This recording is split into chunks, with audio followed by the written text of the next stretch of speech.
ਸਤਿ ਸ਼੍ਰੀ ਅਕਾਲ। ਤੁਸੀਂ ਜੁੜੇ ਹੋਏ ਹੋ ਪੰਜਾਬੀ USA ਦੇ ਨਾਲ ਤੇ ਮੈਂ ਹਾਂ ਪ੍ਰਵੀਨ ਸ਼ਰਮਾ ਲੈ ਕੇ ਹਾਜ਼ਰ ਹਾਂ ਪ੍ਰੋਗਰਾਮ ਖਬਰ ਤੇ ਨਜ਼ਰ।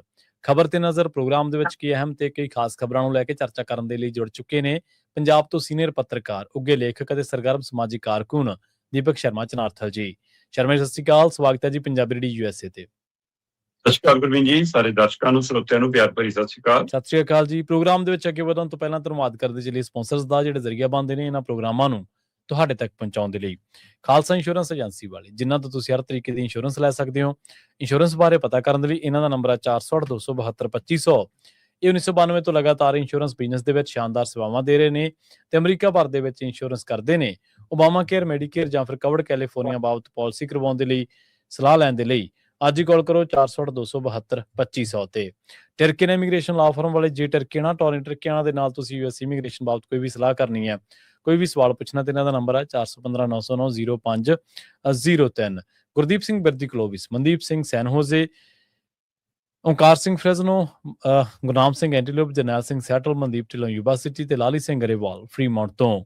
ਇਹਨਾਂ ਸਾਰੇ ਹੀ ਸਪਾਂਸਰਸ ਦਾ ਬਹੁਤ ਬਹੁਤ ਧੰਨਵਾਦ। ਤੇ ਜੇਕਰ ਤੁਸੀਂ ਵੀ ਪੰਜਾਬੀ USA ਦੇ ਇਹਨਾਂ ਪ੍ਰੋਗਰਾਮਾਂ ਨੂੰ ਸਪਾਂਸਰ ਕਰਨਾ ਚਾਹੁੰਦੇ ਹੋ ਤਾਂ ਸਟੂਡੀਓ ਦਾ ਨੰਬਰ ਹੈ 468-272-5200। ਅੱਜ ਦਾ ਖਬਰ ਤੇ ਨਜ਼ਰ ਪ੍ਰੋਗਰਾਮ ਸਾਲ 2026 ਦੀ 18 ਫਰਵਰੀ ਦਾ ਪ੍ਰੋਗਰਾਮ ਹੈ ਤੇ ਦਿਨ ਅੱਜ ਬੁੱਧਵਾਰ ਹੈ।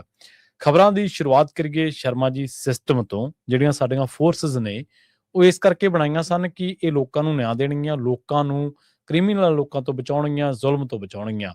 ਪਰ ਉਲਟ ਰਿਹਾ ਪੰਜਾਬ ਦੇ ਹਾਲਾਤਾਂ ਨੂੰ ਤੇ ਪੰਜਾਬ ਦੇ ਵਿੱਚੋਂ ਆ ਰਹੀਆਂ ਜੇ ਸੁਰਖੀਆਂ ਨੂੰ ਗਹੁ ਦੇ ਨਾਲ ਪੜ੍ਹੀਏ ਤਾਂ ਪਤਾ ਲੱਗਦਾ ਕਿ ਬੰਦੂਕਾਂ ਵਾਲੇ ਤਾਂ ਫੜੇ ਨਹੀਂ ਜਾਂਦੇ, ਝੰਡਿਆਂ ਵਾਲੇ ਤੇ ਡਾਂਗਾ ਭਰਾਈਆਂ ਜਾ ਰਹੀਆਂ ਨੇ ਜੀ। ਪ੍ਰਵੀਨ ਜੀ, ਲੰਘੇ ਕੱਲ ਆਮ ਆਦਮੀ ਪਾਰਟੀ ਦੇ ਇੱਕ ਸਰਪੰਚ ਨੂੰ ਵਿਆਹ ਦੇ ਵਿੱਚ ਫਿਰ ਗੋਲੀ ਮਾਰ ਦਿੱਤੀ ਗਈ। ਉਹਦਾ ਭਰਾ ਵੀ ਜ਼ਖਮੀ ਹੈ ਤੇ ਉਹਦੀ ਮੌਤ ਹੋ ਗਈ ਹੈ, ਗੋਲੀਆਂ ਮਾਰ ਕੇ ਉਹਦਾ ਕਤਲ ਕਰ ਦਿੱਤਾ ਗਿਆ। ਆਮ ਆਦਮੀ ਪਾਰਟੀ ਨਾਲ ਸੰਬੰਧਿਤ ਸੀਗਾ ਵਿਅਕਤੀ। ਪਿਛਲੇ ਦਿਨ ਵੀ ਆਪਾਂ ਦੇਖਿਆ ਕਿ ਇੱਕ ਵਿਆਹ ਦੀ MLA ਵੀ ਤੁਰਿਆ ਫਿਰ ਰਿਹਾ ਤੇ ਸਾਰਾ ਕੁਛ, ਉੱਥੇ ਵੀ ਇਸੇ ਤਰ੍ਹਾਂ ਨੇੜੇ ਸਿਰ ਚ ਆ ਕੇ ਗੋਲੀ ਮਾਰੀ ਗਈ। ਉਹ ਤੋਂ ਪਹਿਲਾਂ ਕੁੜੀਆਂ ਦਾ ਕਤਲ ਹੈ ਨਾ, ਜਾਂ ਰਾਣਾ ਬਲਾਚੌਰੀ ਵਾਲਾ ਮਾਮਲਾ, ਉਹ ਮੇਲਿਆਂ ਦੇ ਵਿੱਚ ਕਬੱਡੀ ਖਿਡਾਰੀਆਂ ਨੂੰ ਭੀੜ ਭੜੱਕੇ ਵਾਲੀਆਂ ਥਾਵਾਂ ਤੇ ਜਾਂ ਸਿੱਧੂ ਮੂਸੇਵਾਲੇ ਨੂੰ ਜਿਵੇਂ ਘੇਰ ਕੇ, ਤੇ ਇਹ ਤੋਂ ਇਲਾਵਾ ਕਿੰਨੀਆਂ ਹੀ ਵਾਰਦਾਤਾਂ, ਚਾਹੇ ਉਹ ਕਾਰੋਬਾਰੀ ਹੋਣ, ਵਪਾਰੀ ਹੋਣ, ਚਾਹੇ ਕੋਈ ਸੰਘ ਨਾਲ ਸੰਬੰਧਿਤ ਹੈ ਤੇ ਚਾਹੇ ਕੋਈ RSS ਨਾਲ ਸੰਬੰਧਿਤ ਹੈ, ਚਾਹੇ ਕੋਈ ਕਾਂਗਰਸ ਨਾਲ ਸੰਬੰਧਿਤ ਹੈ, ਚਾਹੇ ਆਪ ਦੇ ਲੀਡਰ ਨੇ, ਹੈ ਨਾ, ਲੈ ਦੇ ਕੇ ਜਿਸ ਤਰ੍ਹਾਂ ਦਾ ਵਰਤਾਰਾ ਪੰਜਾਬ ਚ ਵਾਪਰ ਰਿਹਾ। ਹੁਣ ਪੁਲਿਸ ਫੋਰਸ ਨੂੰ ਨਜ਼ਰਸਾਨੀ ਇੱਧਰ ਕਰਨ ਦੀ ਲੋੜ ਹੈ ਕਿ ਕਿਸਾਨਾਂ ਦੇ ਰਾਹ ਢੱਕਣ ਦੀ ਲੋੜ ਹੈ। ਸਾਬਤ ਕੀ ਕਰਨਾ ਚਾਹੁੰਦੇ ਹੋ ਜੀ? ਸਹੀ ਹੈ। ਕਿਸਾਨ ਜਥੇਬੰਦੀਆਂ ਨੇ ਬਠਿੰਡੇ DC ਦਫ਼ਤਰ ਦੇ ਬਾਹਰ ਧਰਨਾ ਲਾਉਣਾ ਸੀ ਕਿ ਸਾਡੇ ਵੀ ਜਿਹੜੇ ਆਗੂ ਚੱਕੇ ਹੋਏ ਨੇ ਉਹਨਾਂ ਨੂੰ ਰਿਹਾ ਕਰੋ। ਉਹਦੇ ਲਈ ਕਿੰਨੀ ਵਾਰ ਸਮਝੌਤੇ ਹੋਲੇ, ਕਿੰਨੀ ਵਾਰ ਹੋਲਿਆ, ਪਰ ਸਰਕਾਰ ਸਮਝੌਤਿਆਂ ਤੋਂ ਭਗੌੜਾ ਹੋ ਜਾਂਦੀ ਆ। ਤੇ ਕਿਸਾਨਾਂ ਨੇ ਕੱਲ ਉਧਰ ਨੂੰ ਬਹੀਰਾਂ ਕੱਤ ਕੇ ਜਾਣਾ ਸੀਗਾ, ਜਿਹੜੀਆਂ ਖਾਸ ਕਰ ਅਗਰਾਹਾਂ ਜਥੇਬੰਦੀ ਦੀ ਅਗਵਾਈ ਹੇਠ ਇਹ ਸੱਦਾ ਸੀਗਾ। ਹੁਣ ਮੈਨੂੰ ਤੁਸੀਂ ਦੱਸੋ ਕਿ ਜੇ ਕਿਸਾਨ ਆਗੂ ਜਾਂ ਕਿਸਾਨ ਜਥੇਬੰਦੀਆਂ ਜਾਂ ਕਿਸਾਨਾਂ ਦੇ ਨਾਲ ਸੰਬੰਧਿਤ ਉਹਨਾਂ ਦੇ ਮੈਂਬਰ ਜੇ ਟੈਂਪੂ 'ਚ ਬੈਠ ਕੇ, ਟਰੈਲੀ 'ਚ ਬੈਠ ਕੇ, ਗੱਡੀ 'ਚ ਬੈਠ ਕੇ, ਸਕੂਟਰ ਮੋਟਰਸਾਈਕਲ ਤੇ ਉਸ ਧਰਨੇ ਵਾਲੀ ਥਾਂ ਤੇ ਜਾਂਦੇ ਨੇ ਤਾਂ ਇਕੱਠ ਕਿੱਥੇ ਹੋਊਗਾ ਜੀ? ਇੱਕ ਥਾਂ ਤੇ ਹੋ ਜਾਊਗਾ। ਸਹੀ ਹੈ, ਬਿਲਕੁਲ। ਇੱਕ ਥਾਂ ਧਰਨਾ ਲੱਗ ਜਾਊਗਾ। DC ਦਫ਼ਤਰ ਦਾ ਮਤਲਬ ਹੁੰਦਾ ਕਿ ਸੜਕ ਤਾਂ ਰੋਕਣੀ ਨਹੀਂ ਉਹਨਾਂ ਨੇ। ਉਹਨਾਂ ਨੇ ਸਾਈਡ ਤੇ ਟੈਂਟ ਲਾ ਕੇ ਬੈਠ ਜਾਣਗੇ, ਵੱਧ ਤੋਂ ਵੱਧ DC ਦਫ਼ਤਰ 'ਚ ਵੜਨ ਤੋਂ ਲੋਕਾਂ ਰੋਕਣ ਲੱਗਣਗੇ। ਸਹੀ ਗੱਲ, ਬਿਲਕੁਲ। ਤੇ ਤੁਸੀਂ ਕੱਲ ਪਿੰਡਾਂ ਤੋਂ ਲੈ ਕੇ ਕਸਬਿਆਂ ਤੱਕ ਦੀਆਂ ਸੜਕਾਂ ਤੇ ਬੈਰੀਕੇਡਿੰਗ, ਹੈ ਨਾ, ਲੋਕਾਂ ਨੂੰ ਵੱਧ ਤੰਗ ਕਿਹਨੇ ਕੀਤਾ ਜੀ?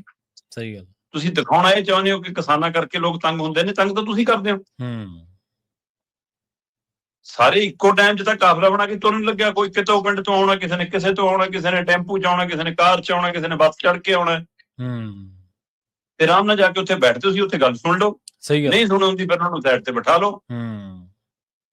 ਪਰ ਤੁਸੀਂ ਜਿਸ ਤਰ੍ਹਾਂ ਦਾ ਕੱਲ ਵਿਵਹਾਰ ਕੀਤਾ, ਉਹ ਅਣਮਨੁੱਖੀ ਵਰਤਾਰਾ ਸੀ। ਬਿਲਕੁਲ ਸਹੀ ਜੀ। ਉਹ ਮਾਸਟਰ ਦੇ ਮੁੰਡੇ ਵਾਲਾ ਵੀ ਵਿਵਹਾਰ ਨਹੀਂ ਸੀ, ਉਹ ਪਿੰਡ ਤੇ ਕਿਸਾਨ ਵਾਲੇ ਪਰਿਵਾਰ ਚੋਂ ਜੰਮੇ ਵਾਲਾ ਵੀ ਵਿਵਹਾਰ ਨਹੀਂ ਸੀ। ਵੈਸੇ ਮੁੱਖ ਮੰਤਰੀ ਸਾਹਿਬ ਤਾਂ ਜੇਰੇ ਇਲਾਜ ਨੇ ਤੇ ਮਨੀਸ਼ ਸਿਸੋਦੀਆ ਖਬਰ ਲੈ ਕੇ ਆਏ ਨੇ ਕਿ ਜੀ ਸ਼ਾਇਦ ਕੱਲ ਤੱਕ ਤੰਦਰੁਸਤ ਹੋ ਜਾਣਾ, ਮਤਲਬ ਅੱਜ ਸ਼ਾਇਦ ਛੁੱਟੀ ਮਿਲ ਜਾਵੇ ਸਾਡੀ, ਅੱਜ ਜਦੀ ਚੜ੍ਹ ਗਈ ਜੀ। ਪਰ ਗ੍ਰਹਿ ਮੰਤਰੀ ਤੇ ਮੁੱਖ ਮੰਤਰੀ ਹਸਪਤਾਲ ਪਿਆ, ਫਿਰ ਪੁਲਿਸ ਨੂੰ ਆਰਡਰ ਕੌਣ ਦਿੰਦਾ? ਬਿਲਕੁਲ ਸਹੀ। ਕਿਹਦੇ ਹੁਕਮਾਂ ਤੇ ਚੱਲ ਰਹੀ ਹੈ ਪੁਲਿਸ? ਮਨੀਸ਼ ਸਿਸੋਦੀਆ ਦੇ, ਸਤਿੰਦਰ ਜੈਨ ਦੇ, ਕੇਜਰੀਵਾਲ ਦੇ, ਜਾਂ ਪਟਿਆਲੇ ਵਾਲੇ ਪੰਨੂ ਦੇ? ਕਿਹਦੇ ਕਹੇ ਤੇ ਚੱਲਦੀ ਹੈ ਪੁਲਿਸ? ਦੱਸ ਦੇਣ। ਕੋਈ ਤਾਂ ਹੁਕਮ ਦਿੰਦਾ ਹੋਊਗਾ ਨਾ। ਜੀ। ਤੇ ਜੇ ਗ੍ਰਹਿ ਮੰਤਰੀ ਦੇ ਹੁਕਮ ਨੇ, ਮੁੱਖ ਮੰਤਰੀ ਦੇ ਹੁਕਮ ਨੇ, ਫਿਰ ਦੱਸ ਦਿਓ। ਸੋ ਇਹ ਵਰਤਾਰਾ ਇੱਕ ਪਾਸੇ ਪੰਜਾਬ ਦੇ ਵਿੱਚ ਲਗਾਤਾਰ ਤੁਸੀਂ ਕਹਿੰਦੇ ਹੋ ਗੈਂਗਸਟਰਵਾਦ ਹੈ, ਤੁਸੀਂ ਲੋਕਾਂ ਨੂੰ ਸੁਰੱਖਿਅਤ ਮਾਹੌਲ ਨਹੀਂ ਦੇ ਪਾ ਰਹੇ, ਤੇ ਦੂਸਰੇ ਪਾਸੇ ਆਪਣੀ ਗੱਲ ਜਾਂ ਲੋਕ ਮੁੱਦਿਆਂ ਦੀ ਗੱਲ ਜਾਂ ਕਿਸਾਨੀ ਦੀ ਗੱਲ ਕਰਨ ਵਾਲੀ ਇੱਕੋ ਧਿਰ ਹੈ ਜਿਹੜੀ ਸਰਕਾਰ ਨੂੰ ਚੈਲੰਜ ਕਰ ਰਹੀ ਹੈ। ਮੈਂ ਕਹਿੰਦਾ ਉਹਨਾਂ ਚ ਲੱਖਾਂ ਖਾਮੀਆਂ ਨੇ, ਉਹਦੇ ਕਾਰਨ ਲੋਕ ਔਖੇ ਹੁੰਦੇ ਹੋਣੇ, ਪਰ ਤੁਹਾਡੇ ਵਿਵਹਾਰ ਨਾਲ ਲੋਕ ਵੱਧ ਔਖੇ ਹੁੰਦੇ ਨੇ। ਸਹੀ। ਜੇ ਤੁਹਾਨੂੰ ਲੱਗਦਾ ਕਿ ਜਥੇਬੰਦੀਆਂ ਦੇ ਉਲਟ ਜਾਂਦੇ ਨੇ ਕੁਝ ਲੋਕ, ਕੱਲ ਤੁਸੀਂ ਹੱਕ ਚ ਕਰਤੇ ਉਹਨਾਂ ਦੇ, ਤੁਹਾਡੇ ਵਿਵਹਾਰ ਨੂੰ ਤੁਸੀਂ ਪਿੰਡ ਚ ਵੜ ਕੇ ਵੀ ਜਿਹੜੇ ਪਿੰਡ ਦੇ ਉਹ ਵਸਨੀਕ ਨੇ ਉਸ ਪਿੰਡ ਚ ਵੀ ਕਹੋਗੇ ਫਿਰਨੀ ਤੋਂ ਬਾਹਰ ਨਹੀਂ ਆਉਣ ਦਿੰਦਾ ਮੈਂ। ਹਾਂਜੀ ਹਾਂਜੀ ਬਿਲਕੁਲ ਸਹੀ ਹੈ। ਇਹੀ ਪੰਜਾਬ ਸੀ, ਸਰਪੰਚ ਦੀ ਕਿਸੇ ਸਮੇਂ ਇੰਨੀ ਤਾਕਤ ਸੀ ਕਿ ਪਿੰਡ ਚ ਥਾਣੇਦਾਰ ਨਹੀਂ ਵੜ ਸਕਦਾ ਸੀ ਬਿਨਾਂ ਪਿੰਡ ਤੋਂ ਪੁੱਛਿਆ, ਪੰਚਾਇਤ ਤੋਂ ਪੁੱਛਿਆ। ਮਜਾਲ ਨਹੀਂ ਸੀ ਉਹਦੀ ਕਿ ਆ ਜਾਵੇ ਪਿੰਡ ਚ। ਸਹੀ ਗੱਲ। ਤੇ ਅੱਜ ਸੋਚਣ ਦੀ ਲੋੜ ਹੈ ਸਾਡੀਆਂ ਸੰਸਥਾਵਾਂ ਨੂੰ, ਜਿਹੜੇ ਸਰਪੰਚ ਪੰਚ ਪਾਰਟੀਆਂ ਦੇ ਬਣ ਕੇ ਰਹਿ ਗਏ, ਜਿਹੜੇ ਪਿੰਡਾਂ ਦੇ ਲੀਡਰ ਪਾਰਟੀਆਂ ਦੇ ਝੋਲੇ ਚੁੱਕ ਬਣ ਗਏ, ਉਹਦਾ ਨਤੀਜਾ ਅੱਜ ਭੋਗ ਰਹੇ। ਬਿਲਕੁਲ। ਕਿ ਤੁਹਾਡੇ ਘਰਾਂ ਚ ਆ ਕੇ, ਤੁਹਾਡੇ ਵਿਹੜਿਆਂ ਚ ਆ ਕੇ, ਤੁਹਾਡੇ ਛੱਤਾਂ ਤੇ ਚੜ ਕੇ ਇੱਟਾਂ ਰੋੜੇ ਮਾਰ ਰਹੀ ਹੈ ਪੁਲਿਸ। ਇਹ ਪੁਲਿਸ ਵਾਲਾ ਤਰੀਕਾ ਹੁੰਦਾ ਜੀ? ਮੈਂ ਦੱਸ ਦੋ। ਮੈਂ ਕਹਿੰਦਾ ਤੁਸੀਂ ਕਹੋਗੇ ਜੀ ਕਿ ਕਿਸਾਨ ਜਥੇਬੰਦੀਆਂ ਦੇ ਨੁਮਾਇੰਦਿਆਂ ਦੇ ਵਿੱਚ ਭੀੜ ਸੀ ਜੀ, ਭੀੜ ਨੇ ਮਾਰਤੇ ਜੀ, ਇਹ ਮੂਵ ਹੈ ਜੀ, ਇਹ ਆਹ ਜੀ, ਬਹੁਤ ਬੋਲ ਰਹੀ ਹੈ ਉਹ ਬੀਬੀ, ਮੈਂ ਸੁਣਿਆ ਉਹਨੂੰ, ਹੈ ਨਾ। ਸਵਾਲ ਤਾਂ ਇਹ ਕਿ ਤੁਸੀਂ ਕਿਹੜਾ ਤਰੀਕਾ ਅਪਣਾਇਆ? ਤੁਹਾਡੇ ਯਾਰ ਭੀੜ ਚ ਫਿਰ ਫਰਕ ਕੀ ਸੀ? ਜੀ ਜੀ ਸਹੀ ਹੈ। ਇੱਟਾਂ ਦਾ ਤੁਹਾਡੇ ਵਾਲੇ ਪਾਸੇ ਵੱਧ ਚੱਲਦੀਆਂ ਦਿਖੀਆਂ ਕਰ। ਤੇ ਇਹ ਪੁਲਿਸ ਹੈ ਜਿਹੜੀ ਲੋਕਾਂ ਦੀ ਸੁਰੱਖਿਆ ਲਈ ਹੈ। ਸੋ ਇਸ ਲਈ ਇਹ ਅਥਰੂ ਗੈਸ ਦੇ ਗੋਲੇ, ਇਹ ਡਾਂਗਾਂ, ਇਹ ਲੋਕਾਂ ਨੂੰ ਡੱਕਣ ਦੀ ਪ੍ਰਕਿਰਿਆ, ਜਿਹੜਾ ਸਵਾਲ ਕਰੇ ਉਹਨੂੰ ਘਰੋਂ ਚੱਕਣ ਦੀ ਪ੍ਰਕਿਰਿਆ, ਇਹਦੇ ਨਾਲ ਲੋਕਾਂ ਦਾ ਮਨ ਨਹੀਂ ਜਿੱਤਿਆ ਜਾਂਦਾ। ਜੇ ਲੋਕਾਂ ਦੇ ਮਨਾਂ 'ਚ ਇਹ ਗੱਲ ਭੈ ਹੈ, ਹੁਣ ਕੱਲ ਨੂੰ ਲੋਕ ਵਿਆਹਾਂ 'ਚ ਜਾਣ ਤੋਂ ਵੀ ਡਰਨਗੇ, ਜਵਾਕਾਂ ਨੂੰ ਸਕੂਲ ਭੇਜਣ ਤੋਂ ਡਰੀ ਜਾਂਦੇ ਨੇ, ਹੈ ਨਾ, ਪ੍ਰੋਗਰਾਮਾਂ 'ਚ ਜਾਣ ਤੋਂ ਡਰੀ ਜਾਂਦੇ ਨੇ, ਮੇਲਿਆਂ 'ਚ ਜਾਣ ਤੋਂ ਡਰੀ ਜਾਂਦੇ ਨੇ। ਕਿਹੜਾ ਮਾਹੌਲ ਹੈ ਜੀ? ਸਹੀ। ਤੁਸੀਂ ਗੱਲਾਂ ਕਰਦੇ ਹੋ ਮੈਨੂੰ ਵਿਦੇਸ਼ ਦੀ ਮਨਜ਼ੂਰੀ ਨਹੀਂ ਦਿੰਦੇ, ਮੈਂ ਇਹਨਾਂ ਇਨਵੈਸਟਮੈਂਟ ਲੈਣਾ ਸੀ, ਇਹੋ ਜਿਹੇ 'ਚ ਕੋਈ ਇਨਵੈਸਟਮੈਂਟ ਆ ਜੂਗੀ? ਸੋ ਗੋਲੀਆਂ, ਰਿਵਾਲਵਰਾਂ, ਰਫਲਾਂ, AK-47 ਵਾਲੇ ਤੋਂ ਡੱਕੇ ਨਹੀਂ ਜਾ ਰਹੇ, ਤੇ ਜਿਹੜਾ ਝੰਡਾ ਲੈ ਕੇ ਸਵਾਲ ਕਰਨ ਨਿਕਲਦਾ ਉਸ ਦੇ ਉੱਤੇ ਤੁਸੀਂ ਡਾਂਗਾ ਫੇਰਦੇ ਹੋ। ਜੀ ਸਹੀ ਗੱਲ ਹੈ, ਬਿਲਕੁਲ। ਔਰ ਇਹ ਜਿਵੇਂ ਤੁਸੀਂ, ਇਹ ਬਹੁਤ ਵਾਜਬ ਸਵਾਲ ਹੈ ਸ਼ਰਮਾ ਜੀ, ਕਿ ਗ੍ਰਹਿ ਮੰਤਰੀ ਤਾਂ ਔਨ ਡਿਊਟੀ ਹੈ ਹੀ ਨਹੀਂਗਾ, ਫਿਰ ਪੁਲਿਸ ਨੂੰ ਚਲਾ ਕੌਣ ਰਿਹਾ, ਕੰਟਰੋਲ ਕੌਣ ਕਰ ਰਿਹਾ? ਕੋਈ ਕੇਂਦਰੀ ਤਾਕਤਾਂ ਕਰ ਰਹੀਆਂ ਨੇ, ਆਪਣੇ ਤਰੀਕੇ ਦੇ ਨਾਲ ਕਰ ਰਹੀਆਂ ਨੇ? ਇਹ ਵੀ ਸਵਾਲ ਹੈ। ਗਿਆਨੀ ਰਘਬੀਰ ਸਿੰਘ ਜੀ ਹੁਣ ਖਾਸੇ ਖੁਲਾਸੇ ਕਰ ਰਹੇ ਨੇ, ਉਹਨਾਂ ਨੂੰ ਹੁਣ ਕਿਉਂ ਕਰਨੇ ਪੈ ਰਹੇ ਨੇ ਜੀ ਖੁਲਾਸੇ? ਦੇਖੋ, ਗਿਆਨੀ ਰਘਬੀਰ ਸਿੰਘ ਹੋਰਾਂ ਨੇ ਬੜੀ ਲੰਬੀ ਚੌੜੀ ਵਿਸਤਾਰਤ ਪ੍ਰੈਸ ਕਾਨਫਰੰਸ ਕੀਤੀ ਹੈ।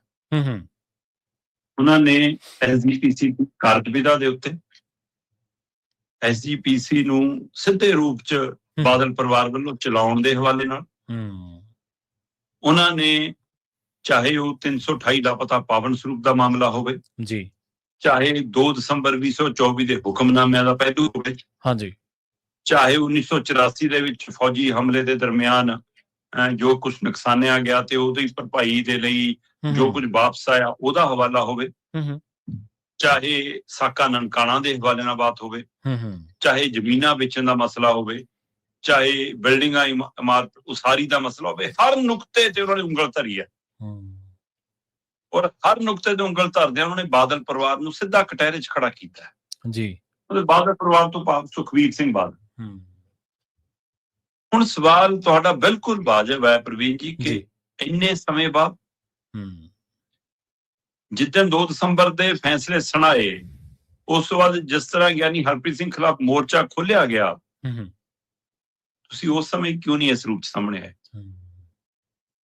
ਜਦੋਂ ਤੁਹਾਨੂੰ ਤੇ ਗਿਆਨੀ ਸੁਲਤਾਨ ਸਿੰਘ ਨੂੰ ਹਟਾਇਆ ਗਿਆ ਔਰ ਇਹ ਕਹਿ ਕੇ ਕਿ ਤੁਸੀਂ ਤਾਂ ਕਾਬਲੇ ਨਹੀਂ ਇਸ ਪੋਸਟ ਦੇ, ਜਦੋਂ ਕਿਹਾ ਗਿਆ ਕਿ ਤੁਹਾਡਾ ਹੁਕਮਨਾਮਾ ਤੇ ਚੁਗਿਰਦੇ ਤੱਕ ਹੈ ਤੋਂ ਬਾਹਰ ਨਹੀਂ, ਤੁਸੀਂ ਆਪ ਕਿਹਾ, ਉਸ ਸਮੇਂ ਤੁਸੀਂ ਖੁੱਲ ਕੇ ਸਾਰਾ ਕੁਝ ਲੈ ਕੇ ਸਾਹਮਣੇ ਕਿਉਂ ਨਹੀਂ? ਸਹੀ ਗੱਲ।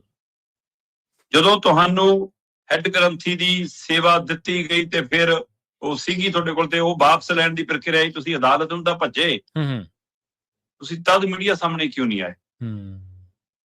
ਫਿਰ ਉਹ ਕਹਿੰਦੇ ਜੀ ਮੈਨੂੰ ਤਾਂ ਵਿਦਵਾਨਾਂ ਨੇ ਕਹਿਤਾ, ਮੈਂ ਤਾਂ ਵਾਪਸ ਲੈ ਲਈ, ਤਾਂ ਲੈ ਲਈ ਸੀ ਕਿ ਸਮਝੌਤਾ ਹੋ ਗਿਆ ਸੀ? ਜੀ ਬਿਲਕੁਲ। ਤੇ ਅੱਜ ਇਸ ਸਮੇਂ ਜਦ ਜਿਹੜੀ ਅੱਜ ਦੀ ਸਵੇਰ ਚੜ੍ਹ ਗਈ ਸਾਡੇ ਇੱਥੇ 19 ਤਰੀਕ ਦੀ, ਅੱਜ ਸ਼੍ਰੋਮਣੀ ਗੁਰਦੁਆਰਾ ਪ੍ਰਬੰਧਕ ਕਮੇਟੀ ਦੀ ਅੰਤਰਿਮ ਕਮੇਟੀ ਦੀ ਬੈਠਕ ਹੈ। ਕਿ ਉਸ ਬੈਠਕ ਦੇ ਵਿੱਚ ਗਿਆਨੀ ਰਘਬੀਰ ਸਿੰਘ ਦੀ ਛੁੱਟੀ ਕਰਨ ਦਾ ਫੈਸਲਾ ਲਿਆ ਜਾਣਾ ਸੀ, ਇਸ ਲਈ ਕੱਲ ਬੋਲੇ ਨੇ। ਜੀ ਸਹੀ। ਕੀ ਇਸ ਬੋਲਣ ਦਾ ਅਸਰ ਇਹ ਹੋਊਗਾ ਕਿ ਹੁਣ ਉਹ ਰੁਕ ਸਕਦਾ ਕਿ ਰਹਿਣ ਦਿਓ ਜੀ, ਹੁਣ ਇਹ ਹੋਊਗਾ ਕਿ ਅਸੀਂ ਬਦਲਾ ਲੈ ਲਿਆ ਜਾਂ ਪਰ ਜਿਵੇਂ ਉਹ ਕੱਲ ਬੋਲੇ ਨੇ, ਆਏ ਪੂਰੀ ਤਿਆਰੀ ਨਾਲ ਨੇ ਔਰ ਸਾਰੀਆਂ ਗੱਲਾਂ ਉਹ ਕੀਤੀਆਂ ਨੇ ਜਿਹੜੀਆਂ ਸੰਗਤ 'ਚ ਪਈਆਂ ਨੇ। ਠੀਕ ਹੈ, ਕੋਈ ਨਵਾਂ ਪਹਿਲੂ ਨਹੀਂ ਸੀ ਉਹਦੇ ਵਿੱਚ। ਹਾਂ, ਪਰ ਜਿਸ ਉਹ ਅਹੁਦੇ ਤੇ ਨੇ ਉਸ ਵਿਅਕਤੀ ਵੱਲੋਂ ਬੋਲਣਾ ਬਹੁਤ ਅਹਿਮੀਅਤ ਰੱਖਦਾ ਹੈ ਜੀ। ਮੈਂ ਕਹਿੰਦਾ ਇਹ ਗੱਲਾਂ 'ਚ 101% ਦੀ ਸੱਚਾਈ ਹੈ। ਜੇ ਆਪਾਂ ਮੰਨ ਲਈਏ ਕਿ ਸੰਗਤ ਪਹਿਲਾਂ ਹੀ ਇਹਨਾਂ ਗੱਲਾਂ ਦਾ ਸਵਾਲ ਕਰਦੀ ਹੈ ਕਿ ਵੀ ਸ਼੍ਰੋਮਣੀ ਕਮੇਟੀ ਦਾ ਅਧਿਕਾਰ ਤੌਰ ਤੇ ਬਾਦਲ ਪਰਿਵਾਰ ਚਲਾਉਂਦਾ ਜੀ, ਹੈ ਨਾ, ਆ ਜੀ ਇਹਨਾਂ ਦਾ ਸੀਏ ਹੈ ਜੀ, ਕੋਹਲੀ ਉਹ ਜੀ ਬਣਾ ਕੇ ਦਿੰਦਾ ਜੀ, ਉਹ 'ਚ ਪੈਸਾ ਵੱਧ ਜਾਂਦਾ ਜੀ, ਇਹ ਜ਼ਮੀਨਾਂ ਵੇਚਣ ਦੀ ਕਵਾਇਦ ਹੈ ਜੀ। ਮਤਲਬ ਉਹਨਾਂ ਨੇ ਸਿੱਧੇ ਦੋਸ਼ ਬਾਦਲ ਪਰਿਵਾਰ ਤੇ ਮੜੇ ਨਹੀਂ ਗਿਆਨੀ ਰਘਵੀਰ ਸਿੰਘ ਨੇ ਕਿ ਇਹ ਜ਼ਮੀਨਾਂ ਇਸ ਲਈ ਵੇਚੀਆਂ ਜਾਂਦੀਆਂ ਤਾਂ ਕਿ ਪਾਰਟੀ ਫੰਡ ਇਕੱਠਾ ਹੋ ਸਕੇ ਜੀ, ਚੋਣਾਂ ਲੜਨੀਆਂ ਜੀ। ਸਹੀ ਹੈ, ਵੱਡਾ ਦੋਸ਼ ਹੈ। ਇਹਦਾ ਜਵਾਬ ਬਾਦਲ ਦਲ ਨੂੰ ਦੇਣਾ ਪੈਣਾ। ਉਹਨਾਂ ਨੇ ਸ਼੍ਰੋਮਣੀ ਕਮੇਟੀ ਦੇ ਹਵਾਲੇ ਨਾਲ ਕਿਹਾ ਵੀ ਕਿ ਨਨਕਾਣਾ ਸਾਹਿਬ ਦੇ ਸਾਕੇ ਵਾਲਾ ਜਿਹੜਾ ਗੁਰੂ ਗ੍ਰੰਥ ਸਾਹਿਬ ਸੀਗਾ ਜਿਸ 'ਚ ਗੋਲੀਆਂ ਵੱਜੀਆਂ ਸੀ, ਉਹ ਅੱਜ ਕਿੱਥੇ ਹੈ ਦੱਸਿਆ ਜਾਵੇ। ਜਿਹੜਾ ਗੁਰੂ ਸਾਹਿਬ ਦੇ ਦਸਖਤਾਂ ਵਾਲਾ ਸਰੂਪ ਸੀਗਾ 84 ਦੇ ਵਿੱਚ ਫੌਜ ਲੈ ਗਈ ਸੀ, ਉਹ ਵਾਪਸ ਮਿਲਿਆ, ਕਹਿੰਦੇ ਉਹ ਕਿਸ ਰੂਪ 'ਚ ਹੈ, ਕਿੱਥੇ, ਉਹ ਦੱਸਿਆ ਜਾਵੇ। ਉਹ ਕਹਿੰਦੇ ਮੀਰੀ ਪੀਰੀ ਦੀਆਂ 2 ਤਲਵਾਰਾਂ ਜਿਹੜੀਆਂ ਗੁਰੂ ਸਾਹਿਬ ਦੀ ਸ਼ੋਅ ਪ੍ਰਾਪਤ ਸੀਗੀਆਂ, ਉਹਨਾਂ 'ਚੋਂ ਸੋਨਾ ਚੜਾਉਣ ਦੇ ਨਾਂ ਤੇ ਇੱਕ ਦਾ ਮੁੱਠਾ ਟੁੱਟ ਗਿਆ, ਮੁੱਠਾ ਬਦਲ ਦਿੱਤਾ ਗਿਆ। ਉਹ ਕਿਉਂ ਕੀਤਾ ਗਿਆ? ਮੁੱਠਾ ਕਿੱਥੇ ਹੈ? ਗੁਰੂ ਸਾਹਿਬ ਦੀ ਸ਼ੋਅ ਪ੍ਰਾਪਤ ਵਾਲਾ। ਤਲਵਾਰਾਂ ਨਾਲ, ਇਤਿਹਾਸ ਨਾਲ। ਮੈਂ ਕਹਿੰਦਾ ਸਾਰੀਆਂ ਗੱਲਾਂ ਤੁਹਾਡੀਆਂ ਵਾਜਬ ਨੇ, ਪਰ ਇੰਨਾ ਲੰਮਾ ਵਕਫਾ ਅੱਜ ਉਹਦਾ ਅਸਰ ਕੀ ਹੋਊਗਾ ਜਨਾਬ? ਜੀ ਸਹੀ ਹੈ, ਬਿਲਕੁਲ। ਕੀ ਸਿਰਫ ਇਸ ਲਈ ਕਿ ਹੁਣ ਅਕਾਲੀ ਦਲ ਆਪਣੇ ਵੱਲੋਂ ਧਰਾਤਲ ਤੇ ਰਾਜਨੀਤਿਕ ਤੌਰ ਤੇ ਅੱਗੇ ਵਧ ਰਿਹਾ, ਕੀ ਇਹ ਰਾਜਨੀਤਿਕ ਡੈਂਟ ਪਾਊਗਾ? ਇਹ ਤੁਹਾਡੀ ਕੁਰਸੀ ਬਚਾਊਗਾ? ਗਿਆਨੀ ਰਘਵੀਰ ਸਿੰਘ ਨੇ 2 ਗੱਲਾਂ ਹੋਰ ਕੀਤੀਆਂ ਜਿਹੜੀਆਂ ਬੜੀਆਂ ਅਹਿਮੀਅਤ ਰੱਖਦੀਆਂ ਨੇ। ਉਹ ਕਹਿੰਦੇ ਕਿ 8500 ਰੁਪਏ 'ਚ ਅਖੰਡ ਪਾਠ ਬੁੱਕ ਹੁੰਦਾ ਸੀ ਦਰਬਾਰ ਸਾਹਿਬ 'ਚ। ਠੀਕ ਹੈ ਜੀ। ਤੇ ਖਾਸ ਥਾਵਾਂ ਦੇ ਉੱਤੇ ਅਖੰਡ ਪਾਠ ਸਾਹਿਬ ਕਰਾਉਣ ਦੇ ਲਈ 5-5 ਲੱਖ ਰਿਸ਼ਵਤ ਲਈ ਜਾਂਦੀ। ਮਤਲਬ ਜਿਵੇਂ ਹੈ ਨਾ, ਦੁੱਖ ਭੰਜਨ ਵੇਰੀ ਹੈ, ਉਸ ਥਾਂ ਦੇ ਉੱਤੇ ਜਾਂ ਕੁਝ ਹੋਰ ਖਾਸ ਥਾਵਾਂ ਨੇ। ਸੋ ਇਸ ਲਈ ਕਹਿੰਦੇ ਕਿ ਉੱਥੇ 5-5 ਲੱਖ। ਫਿਰ ਉਹਨਾਂ ਨੇ ਗਿਆਨੀ ਸੁਲਤਾਨ ਸਿੰਘ ਦੇ ਤਬਾਦਲੇ ਦਾ ਵੀ ਹਵਾਲਾ ਦਿੱਤਾ ਕਿ ਉਹਨਾਂ ਨੂੰ ਵਾਪਸ ਦਰਬਾਰ ਸਾਹਿਬ ਲਿਆਉਣ ਲਈ ਵੀ ਹੋਇਆ ਕਿ 5 ਲੱਖ ਦੀ ਰਿਸ਼ਵਤ ਲੱਗੂਗੀ। ਹੁਣ ਦੱਸਣ ਕੌਣ ਮੰਗਦਾ ਰਿਸ਼ਵਤ, ਕਿਹਨੂੰ ਪੈਸੇ ਦੇਣੇ ਪੈਂਦੇ ਨੇ? ਪੈਸੇ ਕਹਿੰਦੇ ਨੇ ਕਿ ਗਿਆਨੀ ਸੁਲਤਾਨ ਸਿੰਘ ਸਾਹਮਣੇ ਆਉਣਗੇ, ਚਲੋ ਉਹ ਕਰ ਲਾਂਗੇ। ਪਰ ਹੁਣ ਇਹ ਸਭ ਦੇ ਦਰਮਿਆਨ ਉਹਨਾਂ ਨੇ ਇੱਕ ਗੱਲ ਹੋਰ ਕਹੀ ਕਿ ਸਾਡੇ ਤੇ ਦਬਾਅ ਬਣਾਇਆ ਜਾਂਦਾ ਸੀਗਾ ਕਿ 2 ਦਸੰਬਰ ਵਾਲੇ ਜਿਹੜੇ ਫੈਸਲੇ ਤੁਸੀਂ ਸੁਣਾਏ ਨੇ, ਹੁਣ ਤੁਸੀਂ ਸੰਗਤ 'ਚ ਆ ਕੇ ਕਹਿ ਦਿਓ ਕਿ ਸਾਡੇ ਦਾ ਬੀਜੇਪੀ ਨੇ ਸਕ੍ਰਿਪਟ ਦਿੱਤੀ, ਅਸੀਂ ਤਾਂ ਉਹਨਾਂ ਦੇ ਕਹੇ ਤੇ ਬੋਲਤਾ, ਇਹ RSS ਦੇ ਦਬਾਅ ਤੇ ਹੇਠ ਹੈ। ਸਾਨੂੰ ਕਹਿੰਦੇ ਇਹ ਦਬਾਅ ਬਣਾਇਆ ਜਾ ਰਿਹਾ। ਕਹਿੰਦੇ ਜਦੋਂ ਮੈਂ ਗੁਰੂ ਸਾਹਿਬ ਦੇ ਤਾਬਿਆਂ ਬੈਠਦਾ ਤਦ ਵੀ ਸੁਨੇਹਾ ਲੱਗਦਾ ਕਿ ਇਹਨਾਂ ਨੂੰ ਤੋਰੋ, ਸਾਨੂੰ ਚੁੱਭਦੇ ਨੇ, ਦਿਖਦੇ ਨੇ। ਮਤਲਬ ਉਹਦਾ ਨਿਸ਼ਾਨਾ ਬਾਦਲ ਪਰਿਵਾਰ ਤੇ ਸੀ ਕਿ ਸੁਖਬੀਰ ਬਾਦਲ ਸੁਨੇਹੇ ਲਾਉਂਦਾ, ਉਹ ਇਹ ਕਹਿਣਾ ਚਾਹੁੰਦੇ ਨੇ। ਜੀ ਜੀ। ਤੇ ਕੱਲ ਤੁਸੀਂ ਲੰਬੀ ਚੌੜੀ ਫਾਈਲ ਲੈ ਕੇ ਪੜ੍ਹੀ, ਕੱਲ ਉਹ ਸਕ੍ਰਿਪਟ ਕਿਹਦੀ ਸੀ? ਪੰਜਾਬੀ ਵੀ ਜਾਣਨਾ ਚਾਹੁੰਦਾ, ਕੌਮੀ ਵੀ ਜਾਣਨਾ ਚਾਹੁੰਦੀ, ਸੰਗਤ ਵੀ ਜਾਣਨਾ ਚਾਹੁੰਦੀ ਹੈ। ਜੀ ਜੀ। ਕੀ ਸੱਚਮੁੱਚ ਅੰਦਰ ਤਿਆਗ ਜਾਗ ਪਿਆ? ਕੀ ਸੱਚਮੁੱਚ ਅੰਦਰ ਕੁਰਬਾਨੀ ਵਾਲਾ, ਸੱਚੇ ਸਿੱਖ ਵਾਲਾ ਜਜ਼ਬਾ ਜਾਗ ਗਿਆ? ਕੀ ਇਹ ਸਾਰਾ ਕੁਝ ਉਸ ਸਮੇਂ ਹੁੰਦਾ ਜਦੋਂ ਆਪਣੇ ਅਹੁਦੇ, ਆਪਣੇ ਰੁਤਬੇ ਖੁੱਸ ਜਾਂਦੇ ਨੇ, ਫਿਰ ਜ਼ਮੀਰ ਜਾਗਦੀ ਹੈ? ਉਸ ਪੱਖ ਤੋਂ ਹੈ ਜੀ, ਜਾਂ ਇਹ ਕੋਈ ਹੁਣ ਨਵਾਂ ਰਾਜਨੀਤਿਕ ਪੈਂਤਰਾ? ਕਿਉਂਕਿ ਅਸਰ ਇਹ ਸਾਰੇ ਵਰਤਾਰੇ ਦਾ ਰਾਜਨੀਤਿਕ ਪੈਣਾ। ਹਾਂ, ਉਹਨਾਂ ਨੇ ਸਰਬੱਤ ਖਾਲਸਾ ਬੁਲਾਉਣ ਦੀ ਗੱਲ ਕੀਤੀ ਹੈ, ਉਹਨਾਂ ਨੇ ਸ਼੍ਰੋਮਣੀ ਕਮੇਟੀ ਤੇ ਅਕਾਲੀ ਦਲ ਬਾਦਲ ਦੀ ਗੱਲ ਕੀਤੀ ਹੈ। ਸਵਾਲ ਇਹ ਹੈ ਕਿ ਸ਼੍ਰੋਮਣੀ ਕਮੇਟੀ ਬਚਾਉਣੀ ਹੈ ਕਿ ਮਕਾਉਣੀ ਹੈ? ਉਹਦੇ ਮਾੜੇ ਬੰਦਿਆਂ ਨੂੰ ਬਦਲਣ ਦੇ ਲਈ ਕੀ ਚੋਣ ਪ੍ਰਕਿਰਿਆ 'ਚ ਜਾਣਾ ਹੈ ਜਾਂ ਨਹੀਂ ਜਾਣਾ? ਉਹਦੇ ਲਈ ਕੋਈ ਮਾਹੌਲ ਸਿਰਜਣਾ ਕਿ ਨਹੀਂ VOTING ਪ੍ਰਕਿਰਿਆ ਲਈ? ਸੋ ਇਹ ਕਈ ਸਵਾਲ ਨੇ ਜਿਹੜੇ ਉਹ ਛੱਡ ਗਏ, ਪਰ ਉਹ ਕਈ ਸਵਾਲ ਨੇ ਜਿਨ੍ਹਾਂ ਦੇ ਉਹਨਾਂ ਨੇ ਉਂਗਲ ਧਰੀ ਆ, ਉਹ ਰਾਜਨੀਤਿਕ ਵੱਧ ਲੱਗਦੇ ਨੇ, ਧਾਰਮਿਕ ਘੱਟ ਲੱਗਦੇ। ਆਪਾਂ ਹਰ ਵਾਰੀ ਜਦੋਂ ਇਹ ਗੱਲ ਕਰਦੇ ਹੁੰਦੇ ਨਾ, ਕਿਸੇ ਵੀ ਪੰਥਕ ਮਸਲੇ ਨੂੰ ਵਿਚਾਰਦੇ ਹੁੰਦੇ ਸ਼ਰਮਾ ਜੀ, ਉਦੋਂ ਹਰ ਵਾਰੀ ਇਹ ਗੱਲ ਕਹਿਣੇ ਹੁੰਦੇ ਵੀ ਜਿਹੜੇ ਆਗੂ ਨੇ ਉਹ ਜ਼ਿਆਦਾਤਰ ਇੱਕ ਪਰਿਵਾਰ ਦੇ ਉੱਤੇ ਕੇਂਦਰਿਤ ਨੇ ਜਦੋਂ ਦੋਸ਼ ਲਾਉਂਦੇ ਨੇ। ਇਹਦੇ ਵਿੱਚ ਕੋਈ ਦੋ ਰਾਏ ਨਹੀਂ ਕਿ ਉਸ ਪਰਿਵਾਰ ਦੀ ਅਗਵਾਈ ਦੇ ਵਿੱਚ ਕਿੰਨਾ ਕੁ ਪੰਥਕ ਨੁਕਸਾਨ ਹੋਇਆ, ਜਾਂ ਉਹਦੀ ਭਰਪਾਈ ਕਰਨੀ, ਜਾਂ ਉਹਨੂੰ ਕਿਵੇਂ ਅੱਗੇ ਤੋਂ ਦਰੁਸਤ ਕਰਨਾ, ਉਹਦੇ ਵੱਲ ਕੋਈ ਨਹੀਂ ਜਾਂਦਾ। ਔਰ ਉਹ ਤੁਹਾਡੇ ਦੋਸ਼ਾਂ ਦੇ ਵਿੱਚ ਉਦੋਂ ਕੋਈ ਦਮ ਨਹੀਂ ਰਹਿੰਦਾ ਜਾਂ ਘਟ ਜਾਂਦਾ ਜਦੋਂ ਉਹ ਸਮਾਂ ਸੀਮਾ ਕੋਈ ਲੰਘ ਜਾਂਦੇ ਨੇ, ਜਦੋਂ ਉਹ ਸਮਾਂ ਨਹੀਂ ਰਹਿੰਦਾ ਉਸ ਘਟਨਾਕ੍ਰਮ ਦਾ, ਜਦੋਂ ਸਾਰੇ ਐਪੀਸੋਡ ਵਾਪਰ ਜਾਂਦੇ ਨੇ, ਉਸ ਤੋਂ ਬਾਅਦ ਉਹਨਾਂ ਦੋਸ਼ਾਂ ਦੇ ਬਾਰੇ ਏਡਾ ਕੋਈ ਤੱਤ ਜਿਹੜਾ ਉਹ ਨਹੀਂ ਰਹਿੰਦਾ, ਕਿਉਂਕਿ ਜਿਹੜੀ ਸਾਹਮਣੇ ਵਾਲੀ ਧਿਰ ਹੁੰਦੀ ਉਹਦੇ ਕੋਲੇ ਬਹੁਤ ਸਾਰਾ ਸਮਾਂ ਹੁੰਦਾ ਫਿਰ ਉਹਨਾਂ ਦੋਸ਼ਾਂ ਨੂੰ ਦੁਬਾਰਾ ਤੋਂ ਖੰਡਿਤ ਕਰਨ ਦਾ। ਅਗਲੀ ਗੱਲ ਕਰੀਏ ਕਾਂਗਰਸ ਦੀ ਪੋਲਿਟਿਕਸ ਦੀ। ਆਪਾਂ ਲਗਾਤਾਰ, ਤੁਸੀਂ ਕੱਲ ਵੀ ਚਰਚਾ ਕਰ ਰਹੇ ਸੀਗੇ ਕਿ ਜਿਹੜੀਆਂ ਮੀਟਿੰਗਾਂ ਦਾ ਦੌਰ ਚੱਲ ਰਿਹਾ ਔਰ ਨਸੀਹਤਾਂ ਦਿੱਤੀਆਂ ਜਾ ਰਹੀਆਂ ਨੇ, ਰਾਹੁਲ ਗਾਂਧੀ ਪੰਜਾਬ ਆਉਣ ਦੇ ਬਾਰੇ ਆਪਾਂ ਸਾਰਿਆਂ ਨੇ ਖਬਰਾਂ ਦੇਖੀਆਂ ਨੇ ਕਿ ਆ ਵੀ ਸਕਦੇ ਨੇ। ਚੰਨੀ ਸਾਹਿਬ ਨੂੰ ਕਹਿੰਦੇ ਮੀਟਿੰਗ ਦੇ ਵਿੱਚ ਇੱਥੋਂ ਤੱਕ ਕਹਿਣਾ ਪੈ ਗਿਆ ਕਿ ਮੈਂ ਫਿਰ ਛੱਡ ਹੀ ਦੇਣਾ ਸਿਆਸਤ। ਤੇ ਆਪਾਂ ਨੂੰ ਪਤਾ ਵੀ ਇਹ ਲਫ਼ਜ਼ ਬੰਦਾ ਉਦੋਂ ਕੱਢਦਾ ਜਦੋਂ ਉਹਨੂੰ ਕੋਈ ਰਾਹ ਨਾ ਦੇਖੇ ਜਾਂ ਉਹ ਅੱਕ ਗਿਆ ਹੋਵੇ, ਜਿਹੜੀ ਇੰਟਰਨਲ ਪੋਲਿਟਿਕਸ ਉਹਦੇ ਤੋਂ। ਦੇਖੋ, ਅੰਦਰੂਨੀ ਵਿਵਾਦ ਕਾਂਗਰਸ ਦਾ ਜੀ ਮੁੱਖ ਨਹੀਂ ਰਿਹਾ, ਇਹ ਲਾਈਨ ਅੰਦਰ ਆਈ ਹੈ। ਆਪਾਂ ਕੱਲ ਹੀ ਮੀਟਿੰਗ ਦੇ ਹਵਾਲੇ ਨਾਲ ਗੱਲ ਕੀਤੀ ਸੀ ਕਿ ਸਿਰ ਜੋੜ ਕੇ ਬੈਠ ਤਾਂ ਗਏ, ਦਿਲੋਂ ਬੈਠੇ ਨੇ ਕਿ ਨਹੀਂ, ਦਿਲ ਮਿਲੇ ਨੇ ਕਿ ਨਹੀਂ। ਜੀ ਜੀ। ਸੋ ਇਹਦਾ ਮਤਲਬ ਸਪਸ਼ਟ ਹੈ ਕਿ ਦਿਲ ਤਾਂ ਨਹੀਂ ਅਜੇ ਮਿਲੇ। ਅਸਲ 'ਚ ਦਿੱਲੀ ਜਦੋਂ ਬੁਲਾਏ ਗਏ ਸੀ ਤਦ ਮਾਮਲਾ ਇਹ ਬਣਾਇਆ ਗਿਆ ਕਿ ਚਰਨਜੀਤ ਚੰਨੀ ਨੇ ਐਸਸੀ ਵਿੰਗ ਦੀ ਬੈਠਕ ਦੇ ਦਰਮਿਆਨ ਜੋ ਕਿਹਾ ਜੀ, ਦੇਖੋ ਸਾਰਾ ਕੁਛ ਅਪਰ ਕਲਾਸ ਨੂੰ ਦੇਤਾ, ਉਹਨੂੰ ਉਦਾਹਰ ਬਣਾ ਕੇ ਜੀ ਦਿੱਲੀ ਤਲਬ ਕਰ ਲਏ ਜੀ। ਠੀਕ ਹੈ, ਦਿੱਲੀ ਵਾਲਿਆਂ ਨੇ ਸਾਰਿਆਂ ਦੀ ਝਾੜ ਝੰਬ ਕੀਤੀ ਆ, ਸਾਰਿਆਂ ਨੂੰ ਇਕੱਠੇ ਰਹਿਣ ਦੀਆਂ ਨਸੀਹਤਾਂ ਦਿੱਤੀਆਂ ਨੇ। ਉਹ ਤੋਂ ਬਾਅਦ ਦਿਖੇ ਵੀ ਨੇ ਇਕੱਠੇ, ਕੁਝ ਪ੍ਰੋਗਰਾਮ ਵੀ ਹੋਏ ਨੇ, ਰੋਟੀਆਂ ਦੇ ਵੀ ਬਾਜਵੇ ਦੇ ਇਕੱਠੇ ਹੋਏ ਨੇ, ਇਸ ਮੀਟਿੰਗ 'ਚ ਵੀ ਲਗਭਗ ਸਾਰੇ ਧੜੇ ਆਏ ਸੀ। ਪਰ ਲੈ ਦੇ ਕੇ ਜੋ ਜਾਣਕਾਰੀ ਨਿਕਲੀ, ਉਹ ਕਹਿੰਦੇ ਕਿ ਇਸ ਬੈਠਕ ਦੇ ਵਿੱਚ ਸਾਰੀ ਲੀਡਰਸ਼ਿਪ ਨੇ, ਖਾਸ ਕਰਕੇ ਉਹ ਜਿਹੜੀ ਮੁੱਖ ਮੰਤਰੀ ਦੇ ਦਾਅਵੇਦਾਰ ਬਣ ਰਹੀ ਆ, ਉਸ ਲੀਡਰਸ਼ਿਪ ਨੇ ਚੰਨੀ ਤੇ ਉਂਗਲ ਧਰ ਲਈ। ਇੱਕ ਵਾਰ, ਦੋ ਵਾਰ, ਤਿੰਨ ਵਾਰ, ਕੋਈ ਕਹਿੰਦੇ ਸਿੱਧਾ, ਕੋਈ ਅਸਿੱਧਾ ਚੰਨੀ ਨੂੰ ਟਾਰਗੇਟ ਕਰ ਰਿਹਾ ਸੀ ਕਿ ਸਾਰਾ ਕੁਝ ਤੁਹਾਡੇ ਕਰਕੇ ਹੋ ਰਿਹਾ ਜੀ, ਐ ਆ ਜੀ, ਬਾਹ ਜੀ, ਕਿ ਤੁਸੀਂ ਜੀ ਮਾਹੌਲ ਖਰਾਬ ਕਰਤਾ ਜੀ, ਤੁਸੀਂ ਆਜ਼ਾਦ ਵਾਲਾ ਮਸਲਾ ਲਿਆਤਾ ਜੀ, ਤੁਸੀਂ ਐਂ ਕਰਤਾ ਜੀ। ਮਤਲਬ ਇਸ ਤਰ੍ਹਾਂ ਦਾ ਮਾਹੌਲ ਬਣ ਰਿਹਾ ਸੀ ਜੀ। ਕਹਿੰਦੇ ਕਿ ਚੰਨੀ ਨੇ ਕਿਹਾ ਵੀ ਕਿ ਵੀ ਮੈਨੂੰ ਦੱਸ ਦਿਓ ਕਿ ਸਰਕਾਰ ਨੂੰ ਹੋਰ ਤੁਹਾਡੇ 'ਚ ਕੌਣ ਘੇਰਦਾ, ਕਿੰਨਾ ਤੁਸੀਂ ਸਰਕਾਰ ਵਾਲੇ ਮਸਲਿਆਂ ਤੇ ਬੋਲਦੇ ਹੋ। ਜਿੰਨਾ ਮੈਂ ਬੋਲਦਾ ਉਹਨਾਂ ਕੌਣ ਬੋਲਦਾ, ਜਿੰਨਾ ਮੈਂ ਤੁਰਿਆ ਫਿਰ ਰਿਹਾ ਕੌਣ ਤੁਰਿਆ ਫਿਰ ਰਿਹਾ, ਜਿੰਨਾ ਮੈਂ ਪਾਰਟੀ ਨਾਲ ਕੈਡਰ ਜੋੜ ਰਿਹਾ ਕੌਣ ਜੋੜ ਰਿਹਾ, ਹੈ ਨਾ। ਤੇ ਕਹਿੰਦੇ ਕਿ ਜਿੰਨਾ ਮਤਲਬ ਪ੍ਰਵਾਨਤ ਦੀ ਗੱਲ ਆਈ ਕਿ ਫਿਰ ਜੱਟਾਂ ਨੇ ਤਾਂ ਮੇਰੇ ਖਿਲਾਫ ਮੋਰਚਾ ਨਹੀਂ ਖੋਲਿਆ, ਹੋਰ ਉੱਚ ਜਾਤੀ ਨੇ ਮੇਰੇ ਖਿਲਾਫ ਮੋਰਚਾ ਨਹੀਂ ਖੋਲਿਆ, ਤੁਹਾਨੂੰ ਵੀ ਕਿਉਂ ਤਕਲੀਫ ਹੋ ਰਹੀ ਹੈ। ਮਤਲਬ ਮੈਂ ਕਿਸੇ ਜਾਤ ਨੂੰ ਤਾਂ ਕਿਹਾ ਹੀ ਨਹੀਂ, ਮੈਂ ਤਾਂ ਪਾਰਟੀ ਦੇ ਅੰਦਰੂਨੀ ਮਸਲਾ ਕੀਤਾ। ਤੇ ਜੇ ਅੰਦਰੂਨੀ ਗੱਲ ਵੀ ਵਿੰਗ 'ਚ ਨਹੀਂ ਕਰਨੀ ਤਾਂ ਕਿੱਥੇ ਕਰਨੀ ਹੋਵੇ ਮੈਨੂੰ ਦੱਸ ਦਿਓ। ਤੇ ਕਹਿੰਦੇ ਥੋੜੀ ਤਲਖੀ ਹੋਈ ਜੀ। ਤੇ ਉਹਦੇ ਬਾਵਜੂਦ ਵੀ ਜਦੋਂ ਲੀਡਰ ਨਹੀਂ ਹਟੇ ਤਾਂ ਫਿਰ ਚੰਨੀ ਕਹਿੰਦੇ ਫਿਰ ਠੰਡ ਪੈ ਜੂ, ਮੈਂ ਰਾਜਨੀਤੀ ਛੱਡ ਦੇਵਾਂ, ਮੈਂ ਘਰੇ ਬਹਿ ਜਾਵਾਂ, ਕਰ ਲਓ ਤੁਸੀਂ, ਮੈਂ ਛੱਡ ਦਿੰਦਾ। ਦੇਖੋ, ਜੇ ਤਾਂ ਇਹ ਲੱਗਦਾ ਕਿ ਚੰਨੀ ਅੱਕ ਕੇ ਗੱਲ ਕਹਿਣਗੇ ਜਾਂ ਤੰਗ ਹੋ ਕੇ ਕਹਿਣਗੇ, ਨਹੀਂ, ਚੰਨੀ ਸੁਲਝੇ ਸਿਆਸਤਦਾਨਾਂ ਚੋਂ ਹੈ, ਜਿਹੜਾ ਆਜ਼ਾਦ ਸ਼ੁਰੂ ਹੋ ਕੇ ਮੁੱਖ ਮੰਤਰੀ ਦੀ ਕੁਰਸੀ ਤੱਕ ਪਹੁੰਚਿਆ, ਉਹੀ ਨਹੀਂ ਪਹੁੰਚਿਆ। ਸਹੀ ਗੱਲ, ਬਿਲਕੁਲ। ਉਹਨੂੰ ਪਤਾ ਹੈ ਸਮੇਂ ਤੇ ਕਿਹੜਾ ਦਾ ਕਿੱਥੇ ਖੇਡਣਾ, ਇਸ ਗੱਲ ਦੀ ਮਹਾਰਤ ਹੈਗੀ ਹੈ। ਉਹਦੇ ਨਾਲ ਨਾਲ ਉਹਦੇ ਕੋਲ ਸਾਦਗੀ ਵੀ ਹੈਗੀ ਹੈ ਨਾ, ਮੰਗ VIP ਬਣਾ ਨਹੀਂ ਹੈਗਾ। ਇਸ ਲਈ ਉਹ ਲੋਕਾਂ 'ਚ ਵੀ ਜਾਣਦਾ ਧਿਆਨ, ਤੇ ਉਹ ਅਗਲੇ ਦਾ ਦਾ ਸੀ, ਅਗਲੇ ਨੇ ਦਾ ਛੱਡਤਾ। ਤੇ ਜਦੋਂ ਉਹਨੇ ਇਹ ਗੱਲ ਕਹੀ ਕਿ ਠੀਕ ਆ, ਫਿਰ ਜੇ ਤੁਹਾਨੂੰ ਐਂ ਲੱਗਦਾ ਨਾ ਕਿ ਮੇਰੇ ਕਰਕੇ ਸਾਰਾ ਕੁਝ ਖਰਾਬ ਆ, ਵੀ ਮੈਂ ਛੱਡ ਦੇਣਾ, ਮੈਂ ਘਰੇ ਬਹਿ ਜਾਣਾ ਆਰਾਮ ਨਾਲ, ਤੁਸੀਂ ਕਰ ਲਓ ਸਿਆਸਤ। ਸੁੰਨ ਪਸਰ ਗਈ ਉਸ ਮੀਟਿੰਗ 'ਚ, ਕਿਉਂਕਿ ਇਹ ਵੀ ਜਾਣਦੀ ਹੈ ਕਾਂਗਰਸ ਲੀਡਰਸ਼ਿਪ ਕਿ ਅੱਜ ਜੋ ਚੰਨੀ ਨੇ ਕਾਂਗਰਸ ਪਾਰਟੀ ਦੇ ਕੈਡਰਾਂ 'ਚ, ਕਾਂਗਰਸੀ ਸਮਰਥਕਾਂ 'ਚ ਜੋ ਕਮਾਇਆ, ਮੈਂ ਨਹੀਂ ਕਹਿੰਦਾ ਕਿ ਪੂਰੇ ਪੰਜਾਬ 'ਚ, ਪਰ ਕਾਂਗਰਸ ਪੱਖੀ, ਕਾਂਗਰਸ ਸਮਰਥਕਾਂ 'ਚ ਜੋ ਕਮਾਇਆ, ਜਾਂ ਉਹਦੀ ਨਿੱਜੀ ਪ੍ਰਸ਼ੰਸਕ ਹੈਗੇ ਨੇ ਜਿਹੜੇ, ਹੈ ਨਾ, ਉਹ ਫਿਰ ਕਾਂਗਰਸ ਨੂੰ ਪਤਾ ਹੈ ਕਿ ਇਹਦੇ ਨਾਲ ਪਿੰਡਾਂ 'ਚ ਵੀ ਨੁਕਸਾਨ ਹੋਊ, ਵਿਹੜਿਆਂ 'ਚ ਵੀ ਨੁਕਸਾਨ ਹੋਊ, SCBC ਭਾਈਚਾਰੇ ਦੇ ਲੀਡਰ ਵਜੋਂ ਵੀ ਨੁਕਸਾਨ ਹੋਊ, ਲੋਕਾਂ ਦੇ ਮਕਬੂਲ ਲੀਡਰ ਵਜੋਂ ਵੀ ਨੁਕਸਾਨ ਹੋਊ, ਸਾਡਾ ਖਾਸਾ ਨੁਕਸਾਨ ਹੋਊ, ਸਾਨੂੰ ਤਾਂ ਬੜਨਾ ਔਖਾ ਜੀ, ਲੋਕ ਸਾਨੂੰ ਸਵਾਲ ਕਰਨਗੇ, ਘੱਟੋ ਘੱਟ ਪਾਰਟੀ ਵਾਲੇ ਤਾਂ ਕਰਨਗੇ ਜੀ, ਇੱਕ ਬੰਦਾ ਨਹੀਂ ਹੁੰਦਾ ਪੰਜਾਬ ਕੀ ਸਾਂਭੋਗੇ ਤੁਸੀਂ। ਜੀ ਜੀ ਜੀ।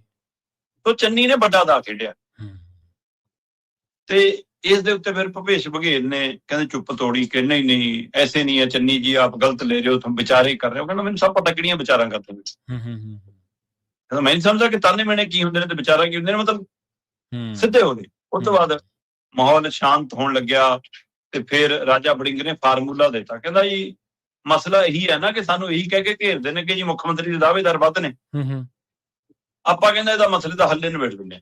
ਠੀਕ ਹੈ।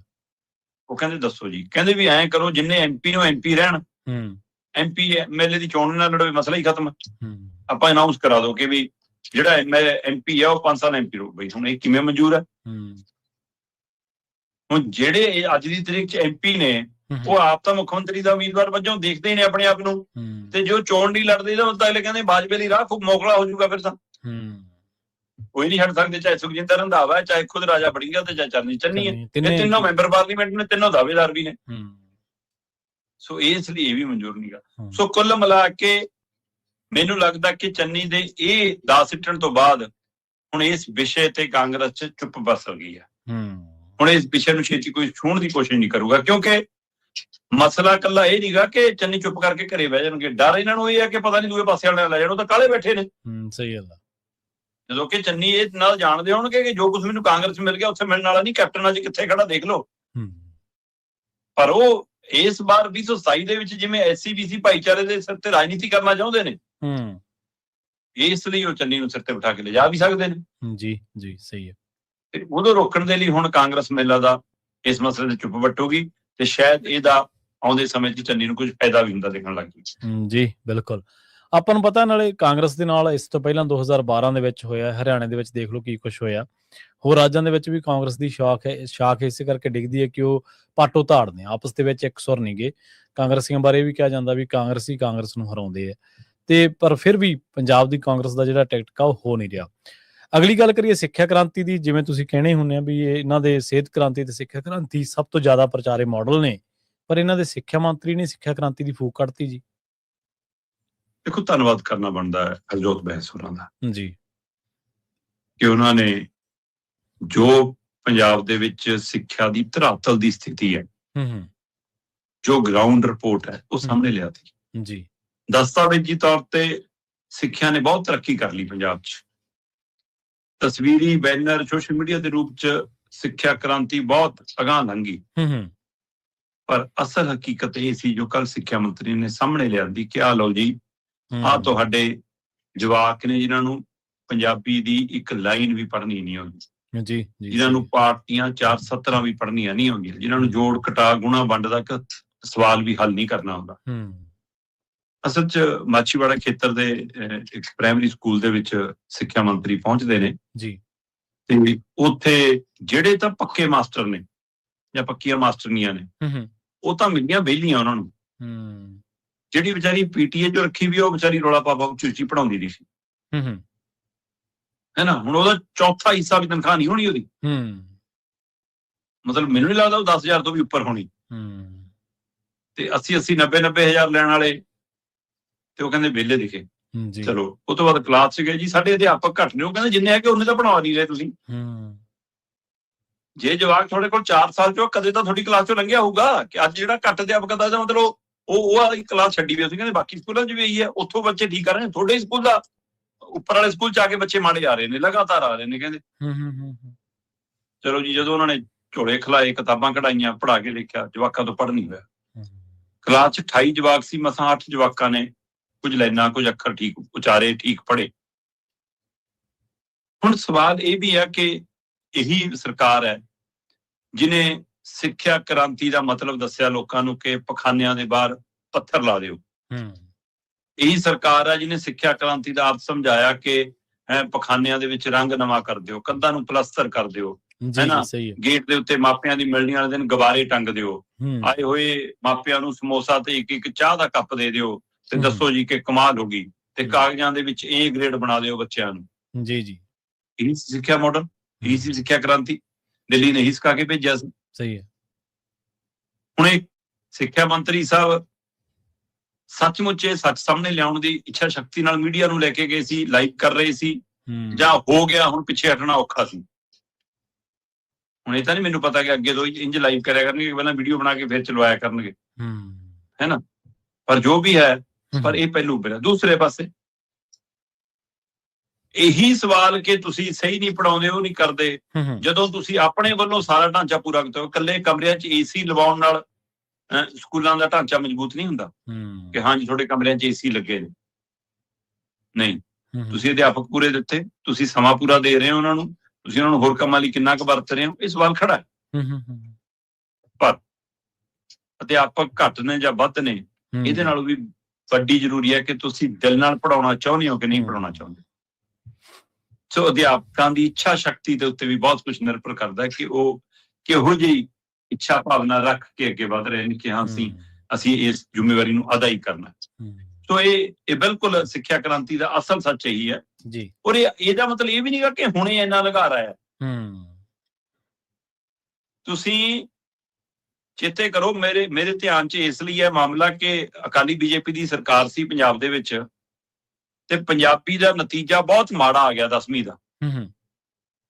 ਮਤਲਬ ਸਕੂਲਾਂ ਦੇ ਵਿੱਚ ਬਾਕੀ ਵਿਸ਼ਿਆਂ 'ਚ ਜਵਾਕ ਪਾਸ ਹੋ ਗਏ, ਹਿਸਾਬ ਦੇ ਬਰਾਬਰ ਜਾ ਕੇ, ਅੰਗਰੇਜ਼ੀ ਦੇ ਬਰਾਬਰ ਜਾ ਕੇ ਪੰਜਾਬੀ 'ਚ ਵੀ ਫੇਲ ਹੋ ਗਏ। ਮਤਲਬ ਇਹ ਸਭ ਤੋਂ ਔਖਾ ਆਪਣੇ ਹਿਸਾਬ, ਅੰਗਰੇਜ਼ੀ ਜਾਂ ਸਮਾਜਿਕ ਸਿੱਖਿਆ ਇਹ ਇਹੋ ਜਿਹੇ ਸਬਜੈਕਟ ਮੰਨੇ ਜਾਂਦੇ ਹੁੰਦੇ ਸੀ ਜਿਹੜੇ ਔਖੇ ਹੈ ਨਾ। ਬਾਕੀ ਦਾ ਨਿਆਣਾ ਨਹੀਂ, ਠੀਕ ਹੈ, ਕੋਈ ਗੱਲ ਨਹੀਂ। ਮਤਲਬ ਪੰਜਾਬੀ ਆਪਣੀ ਮਾਂ ਬੋਲੀ ਦੇ ਵਿੱਚੋਂ ਵੀ ਜਵਾਕ ਫੇਲ ਹੋਣ, ਇਹ ਬੜਾ ਸਵਾਲ ਸੀਗਾ। ਉਹ ਵੱਡੀ ਗਿਣਤੀ 'ਚ ਫੇਲ ਹੋ ਗਏ। ਪੰਜਾਬ ਸਰਕਾਰ ਨੇ ਇੱਕ ਉਪਰਾਲਾ ਕੀਤਾ, ਵਰਕਸ਼ਾਪ ਲਵਾਈ ਚੰਡੀਗੜ੍ਹ 'ਚ, ਮਾਸਟਰ ਸੱਦ ਲਏ ਪੰਜਾਬੀ ਦੇ ਉਹਨਾਂ ਸਕੂਲਾਂ ਦੇ ਜਿਨ੍ਹਾਂ ਦੇ ਨਤੀਜੇ ਫੇਲ ਸੀਗੇ। ਠੀਕ ਹੈ ਜੀ। ਤੇ ਉਹ ਵਰਕਸ਼ਾਪ ਦਾ ਇੱਕ ਸੈਸ਼ਨ ਮੈਨੂੰ ਚਲਾਉਣ ਦਾ ਵੀ ਮੌਕਾ ਮਿਲਿਆ। ਪ੍ਰਵੀਨ ਜੀ, ਹੈਰਾਨ ਤੁਸੀਂ ਹੋਵੋਗੇ, ਹੈਰਾਨ ਆਪਣੇ ਸਰੋਤੇ ਦਰਸ਼ਕ ਹੋਣਗੇ ਕਿ ਉੱਥੇ ਉਸ ਸੈਸ਼ਨ ਦੇ ਦਰਮਿਆਨ ਮੇਰੇ ਕੋਲ 40 ਦੇ ਕਰੀਬ ਅਧਿਆਪਕ ਸੀ ਜਿਨ੍ਹਾਂ ਨਾਲ ਮੈਂ ਰਾਬਤਾ ਕਰਨਾ ਸੀਗਾ। ਉਹਨਾਂ ਚੋਂ 25 ਤੋਂ 30 ਨੂੰ ਆਪਣੇ ਨਾਮ ਵੀ ਪੂਰੇ ਸਹੀ ਪੰਜਾਬੀ 'ਚ ਲਿਖਣੇ ਨਹੀਂ ਆਏ। ਉਹ ਅੱਛਾ, ਤੇ ਗਾਹ ਕੀ ਪੜਾ ਦੇਣਗੇ ਉਹ? ਇਹ ਅਧਿਆਪਕ ਸੀ ਪੰਜਾਬੀ ਦੇ। ਇੱਥੋਂ ਦਾ ਲਾ ਲਓ ਕਿ ਸਥਿਤੀ ਕਿੰਨੀ ਗੰਭੀਰ ਹੋਏਗੀ। ਸੋ ਇਹ ਬਹੁਤ ਬੜਾ ਤਰਾਸਦੀ ਆ ਸਾਡੀ ਕਿ ਹੁਣ ਅਸੀਂ ਜਾ ਕਿੱਧਰ ਨੂੰ ਰਹੇ। ਸੋ ਇਹ ਇਸ ਲਈ ਫਿਰ ਜਦੋਂ ਆਪ ਹੀ 2 ਗੁਣਾ 2 4 ਨਹੀਂ ਕਰੋਗੇ, 12 5 48 ਉਹ ਤੁਸੀਂ ਕਰੋਗੇ, ਫਿਰ ਅਧਿਆਪਕ ਬੱਚਿਆਂ ਨੂੰ ਕੀ ਸਿਖਾਉਣ? ਸਵਾਲ ਸਹੀ ਗੱਲ ਜੀ, ਬਿਲਕੁਲ। ਤੇ ਜਾਂਦਿਆਂ ਦੀ ਗੱਲ ਕਰੀਏ, ਮੋਦੀ ਸਰਕਾਰ ਦੀ ਜਿਹੜੀ ਕੌਮਾਂਤਰੀ ਪੱਧਰ ਤੇ ਫਜ਼ੀਅਤ ਹੋਈ ਹੈ, ਕਹਿੰਦੇ AI ਸਮਿਟ ਦੇ ਵਿੱਚ ਬੜੀ ਬੱਲੇ ਕਰਵਾਈ ਸੀ, ਪਰ ਇੱਕ ਕੁੱਤੇ ਨੇ ਫਜ਼ੀਅਤ ਕਰਵਾਤੀ ਜੀ ਇਹਨਾਂ ਦੀ। ਇਹ ਪਹਿਲਾ ਵਰਤਾਰਾ ਤਾਂ ਇਹ ਵਾਪਰਿਆ ਕਿ ਸਾਡੇ ਮੰਤਰੀ ਸਾਹਿਬ ਨੂੰ ਇਹ ਸਮਿਟ ਜਿਹੜੀ AI ਸਮਿਟ 2026 ਉਹਦੇ ਵਿੱਚ ਪ੍ਰਬੰਧਾਂ ਦੇ ਤੌਰ ਤੇ ਮਾਫੀ ਮੰਗਣੀ ਪੈ ਗਈ ਸੀ ਸ਼ੁਰੂ 'ਚ ਕਿ ਜੀ ਅਸੀਂ ਸਹੀ ਪ੍ਰਬੰਧ ਨਹੀਂ ਉਪਲਬਧ ਕਰਾ ਸਕੇ। ਮਤਲਬ ਤੁਸੀਂ ਇੰਟਰਨੈਸ਼ਨਲ ਪੱਧਰ ਦੀ ਸਮਿਟ ਕਰਾਓ ਔਰ ਟੈਕਨੋਲੋਜੀ ਵਾਲੀ ਕਰਾਓ ਤੇ ਤੁਹਾਡੇ ਕੋਲ ਟੈਂਟ ਮੇਜ਼ ਕੁਰਸੀਆਂ ਵੀ ਚੱਜ ਨਾਲ ਨਾ ਲੱਗਣ। ਇੱਥੋਂ ਦਾ ਜਾ ਰਹਾ ਮਤਲਬ ਕਿ ਤੁਹਾਡੇ ਪ੍ਰਬੰਧਾਂ ਦਾ ਪੱਧਰ ਕਿਹੋ ਜਿਹਾ। ਸਹੀ ਗੱਲ ਹੈ, ਬਿਲਕੁਲ। ਫਿਰ ਇਹ ਸਮਿਟ ਦੇ ਦਰਮਿਆਨ ਸਭ ਤੋਂ ਵੱਧ ਪ੍ਰਚਲਿਤ ਹੋਇਆ, ਸਭ ਤੋਂ ਵੱਧ ਚਰਚਾ 'ਚ ਆਇਆ ਇੱਕ ਰੋਬਟ ਕੁੱਤਾ। ਠੀਕ ਹੈ ਜੀ।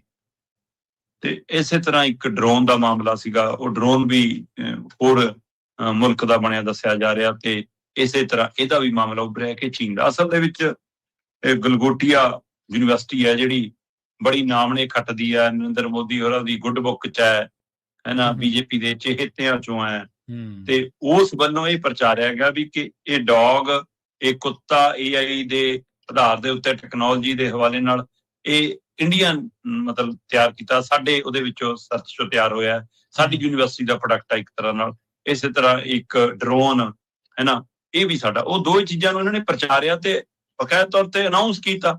ਉਹ ਬੀਪੀ ਇਹਨਾਂ ਦੀ ਪ੍ਰੋਫੈਸਰ ਖੂਬ ਜੋਸ਼ ਨਾਲ ਪ੍ਰਚਾਰ ਦੀ ਦਿਖਦੀ ਆ। ਹਾਂਜੀ ਹਾਂਜੀ, ਬਿਲਕੁਲ। ਤੇ ਜਿੱਦਾਂ ਹੀ ਉਹ ਗੱਲ ਸਾਹਮਣੇ ਆਈ, ਥੱਲੇ ਲੋਕਾਂ ਨੇ ਖੋਲ ਕੇ ਸਾਰਾ ਕੁਝ ਚਿੱਠਾ ਸਾਹਮਣੇ ਰੱਖਤਾ। ਕਿਆ ਚੱਕੋ ਜੀ, ਇਹੀ ਨਹੀਂ ਯੂਨੀਵਰਸਿਟੀ ਨੇ ਜੋ ਪ੍ਰਚਾਰਿਆ ਜੀ ਜੀ। ਮੰਤਰੀ ਸਾਹਿਬ, ਕੈਬਨਿਟ ਮੰਤਰੀ ਸਾਹਿਬ ਨਰਿੰਦਰ ਮੋਦੀ ਜੀ ਦੇ ਵਧਾਈਆਂ ਦੇ ਰਹੇ ਸੀ, ਤਾਰੀਫਾਂ ਕਰ ਰਹੇ ਸੀ ਉਹਨਾਂ ਦੀ। ਬਾਈਟਾਂ ਦੂਰਦਰਸ਼ਨ ਤੋਂ ਲੈ ਕੇ, ਸੋਸ਼ਲ ਮੀਡੀਆ ਤੋਂ ਲੈ ਕੇ, ਮੋਦੀ ਮੀਡੀਆ ਤੱਕ, ਗੋਦੀ ਮੀਡੀਆ ਤੱਕ ਸਾਰੇ ਕਿਤੇ ਚੱਲ ਰਹੀਆਂ ਸੀ। ਉਹਨੂੰ ਇੰਝ ਪ੍ਰਚਾਰਿਆ ਜਾ ਰਿਹਾ ਸੀ ਕਿ ਭਾਰਤ ਨੇ ਐਡੀ ਤਰੱਕੀ ਕਰ ਲਈ, ਕੁੱਤਾ ਹੱਥ ਮਿਲਾਉਂਦਾ, ਕੁੱਤਾ ਪੁੱਠੀ ਗੋਲਟਰੀ ਖਾਂਦਾ, ਕੁੱਤਾ ਸਿੱਧਾ ਬੈਠਦਾ, ਕੁੱਤਾ ਤੁਰਦਾ, ਕੁੱਤਾ ਆਹ ਕਰਦਾ, ਕੁੱਤਾ ਉਹ ਕਰਦਾ, ਕੁੱਤਾ ਹੋ ਗਈ ਪੂਰੀ ਸਮਝ 'ਚ। ਤੇ ਹੁਣ ਉਸੇ ਕੁੱਤੇ ਨੇ ਲੱਸੀ ਕਰਾਤੀ, ਕੁੱਤੇ ਖਾਣੀ ਹੋ ਗਈ। ਬਿਲਕੁਲ। ਮਤਲਬ ਚੀਨ ਦਾ ਸੋਸ਼ਲ ਮੀਡੀਆ ਤੱਕ ਮਜ਼ਾਕ ਉਡਾ ਰਿਹਾ ਸਮਿਟ ਦਾ। ਸਹੀ ਗੱਲ। ਤੁਸੀਂ ਮਜ਼ਾਕ ਦੇ ਕੇਂਦਰ ਬਣ ਗਏ ਵਿਸ਼ਵ 'ਚ। ਇਹ ਅਫਸੋਸ ਨਹੀਂਗਾ, ਹੁਣ ਰਾਸ਼ਟਰ ਨੂੰ ਢਾਹ ਨੀ ਗਈ, ਹੁਣ ਰਾਸ਼ਟਰ ਦਾ ਅਪਮਾਨ ਨਹੀਂਗਾ। ਹੁਣ ਇੰਨਾ ਕਰਨ ਨਾਲ ਕਿ ਗਲਗੋਟੀਆ ਯੂਨੀਵਰਸਿਟੀ ਦਾ ਉੱਥੋਂ ਮੇਜ਼ ਕੁਰਸੀਆਂ ਚੁਕਾ ਦਿਓ, ਉਹਨਾਂ ਦੀ ਲਾਈਟ ਕੱਟ ਦਿਓ, ਉਹਨਾਂ ਨੂੰ ਕਹੋ ਕਿ ਜਾਓ ਘਰ ਨੂੰ, ਸੀਨ ਤੋਂ ਪਰੇ ਕਰ ਦਿਓ। ਕਿਉਂ ਵੀ ਹੁਣ ਐਕਸ਼ਨ ਕਿਉਂ ਨਹੀਂ? ਹੁਣ ਦੇਸ਼ ਧਰੋਹ ਦਾ ਪਰਚਾ ਕਿਉਂ ਨਹੀਂ? ਹੁਣ ਦੇਸ਼ ਭਾਵਨਾ ਨਾਲ, ਰਾਸ਼ਟਰਵਾਦ ਨਾਲ ਖਿਲਵਾੜ ਕਿਉਂ ਨਹੀਂ? ਸਹੀ ਗੱਲ। ਹੁਣ ਉਹਨਾਂ ਦੇ ਘਰ ਦੇ ਬਾਹਰ ਧਰਨਾ ਕਿਉਂ ਨਹੀਂ? ਹੁਣ ਕਿੱਥੇ ਨੂੰ ਸਾਰੇ ਵਕਤ। ਸੋ ਇਸ ਲਈ ਇਸ ਅੰਤਰਰਾਸ਼ਟਰੀ ਪੱਧਰ ਦੇ ਉੱਤੇ ਜਦੋਂ ਤੁਸੀਂ ਆਪਣੇ ਮੁਲਕ ਨੂੰ ਲੈ ਕੇ ਜਾਣਾ ਹੈ ਤਾਂ ਤੁਹਾਡੇ ਕੋਲ ਐਡਾ ਕੁਛ ਵਿਦਵਤਾ ਸਾਡੇ ਕੋਲ। ਤਾਂ ਤੁਸੀਂ ਜਿਹੜੇ ਵਿਸ਼ਵ ਗੁਰੂ ਦੀਆਂ ਗੱਲਾਂ ਕਰਦੇ ਹੋ, ਉਸ ਇਤਿਹਾਸ ਦੇ ਪੰਨੇ ਫਰੋਲ ਕੇ ਤਾਂ ਪੜ੍ਹ ਲਓ, ਕਦੇ ਵੇਦ ਕੁਰਾਨ ਪੜ੍ਹ ਕੇ ਤਾਂ ਦੇਖ ਲਓ, ਸਾਰਾ ਕੁਝ ਮਿਲ ਜੂਗਾ। ਸਹੀ ਹੈ, ਬਿਲਕੁਲ ਜੀ। ਠੀਕ ਹੈ ਨਾ, ਸਾਡੇ ਕੋਲ ਸਾਇੰਟੀਫਿਕ ਤੌਰ ਤੇ ਬਹੁਤ ਕੁਛ ਹੈ। ਜੇ ਸੱਚਮੁੱਚ ਤੁਸੀਂ ਉਹਨਾਂ ਹੀ ਵਿਧਾਵਾਂ ਚੋਂ ਲੈਣਾ ਤੇ ਉਹਦੇ ਪਰ ਜਾਓ ਤਾਂ ਸਹੀ ਜੀ। ਸੋ ਇਹ ਬਿਲਕੁਲ ਮਜ਼ਾਕ ਦਾ ਪਾਤਰ ਬਣਿਆ। ਔਰ ਸਰਕਾਰ ਦੀ ਚੁੱਪ ਇਸ ਨੂੰ ਹੋਰ ਨੁਕਸਾਨਦੇਹ ਕਰ ਰਹੀ ਹੈ। ਇਹੋ ਜਿਹੇ ਮਸਲਿਆਂ ਤੇ ਮੋਦੀ ਜੀ ਨਹੀਂ ਬੋਲਦੇ ਫਿਰ। ਜੀ ਸਹੀ ਗੱਲ ਆ, ਬਿਲਕੁਲ ਸਰ। ਇਹ ਤਾਂ ਜਿਹੜੇ ਧਾਰਮਿਕ ਚੀਜ਼ਾਂ ਨੇ ਉਹਨਾਂ ਦਾ ਹਵਾਲਾ ਦੇ ਕੇ ਜਾਂ ਲੈ ਕੇ ਤੇ ਲੋਕਾਂ ਨੂੰ ਕੁੱਟ ਲੈਣ, ਲੋਕਾਂ ਨੂੰ ਜ਼ਲੀਲ ਕਰ ਲੈਣ, ਇੰਨਾ ਥੋੜਾ ਗਿਆਨ ਇਹਨਾਂ ਨੇ ਕੀ ਹਾਸਲ ਕਰਨਾ ਸ਼ਰਮਾ ਜੀ ਉਹਦੇ ਵਿੱਚੋਂ। ਤੇ ਇਹਨਾਂ ਖਾਸ ਖਬਰਾਂ ਤੇ ਖਾਸ ਜਾਣਕਾਰੀਆਂ ਦੇ ਲਈ ਤੁਹਾਡਾ ਬਹੁਤ ਬਹੁਤ ਧੰਨਵਾਦ ਜੀ। ਸਤਿ ਸ੍ਰੀ ਅਕਾਲ ਜੀ। ਜੀ ਪ੍ਰੋਗਰਾਮ ਖਬਰ ਤੇ ਨਜ਼ਰ ਨੂੰ ਆਪਾਂ ਇੱਥੇ ਸਮਾਪਤ ਕਰਾਂਗੇ। ਤੁਹਾਡਾ ਸਾਰਿਆਂ ਦਾ ਵੀ ਬਹੁਤ ਧੰਨਵਾਦ। ਸਤਿ ਸ੍ਰੀ ਅਕਾਲ। ਇਸੇ ਤਰ੍ਹਾਂ ਜੁੜੇ ਰਹੋ ਪੰਜਾਬੀ ਰੇਡੀਓ USA ਦੇ